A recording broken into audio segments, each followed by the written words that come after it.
تخم که زنم زنه قدیم. بد نباشه.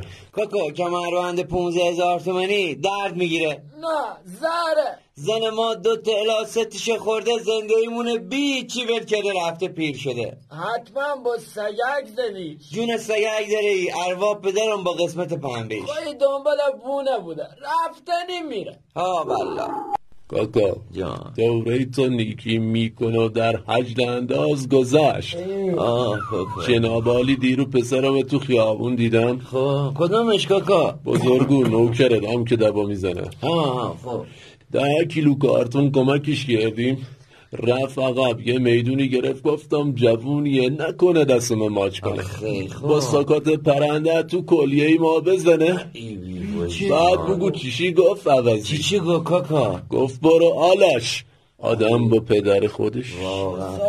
کاکا ساقی روشن نکرد. 2 دقیقه دیگه اینجا خیلی قلمم درد میکنم. میگم ما پس من اشتباه میکردم که با سگک نزدم. دقیقاً کاکا. نه بارو بید. من زنم از سال 90 دندونش رو عصب جیغ زد، تا روزی که میخواست بره رو ندادم، دکترم نبردمه. کار درست خودت کردی. من که دیگه تنهی نمیتونم تحمل کنم، خیلی فشار آورده به من که دیگه واقعا میخوام ترک کنم.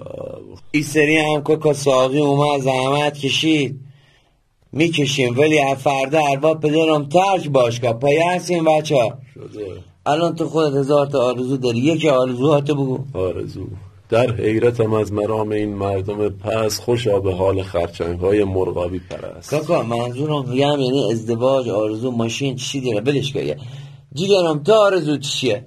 آرزو دارم برای 10 دقیقه هم که شده زیر برج ایفل شیره بکشم. میگه شیره، ما میگیم ترک باشگاه. آرزو درست میگم. خیلی دلم میخواه عروسی پسر بزرگم خیلی که بدن دست خودم ساقی باشم. ولی من آرزو میه که ترک کنه زنم برگرده هر شب ببرمش رضا برگر. آخر رضا برگر. آخه جونم در اقل لاغر شده و داخل که میشه رو دندهاش سنتور بزنی. ولی شرافتن ترک بکنم زنگ بزنم با کله میاد. خیلی میخوادم. تو حالا ترک کنی با کله میاد، جناب عالی ترکم نکنم بفرما. رنگ موهای تو بوره، چشات تنگ بلوره، تو دلت سنگ صبوره، نمیدونم چرا اما مغرور. بله سلام نفسم، کجایی؟ تو جون داره، تو کره خری میگم شوهر کنم بندم ده بری من زنگ نزن. باشه هر موقع آروم شدی خودت زنگم بزن. انگاری قطع کرد کاکا. گریه نمیذاره ما به یه نتیجه برسیم. کاکا ساقی اومد یه بگیرش بیا. اومدم چی شد؟ بگو شمارمونم پاک و عوضی میخوایم ترک کنیم. نبات زردم بگیر کاکا.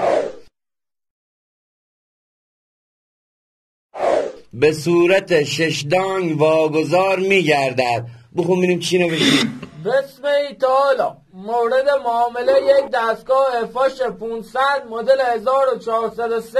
خیرشه ببینی کاکا. خیرم کاکا تام خیر پولتو ببینی. جنگ اول به از برادر دوره.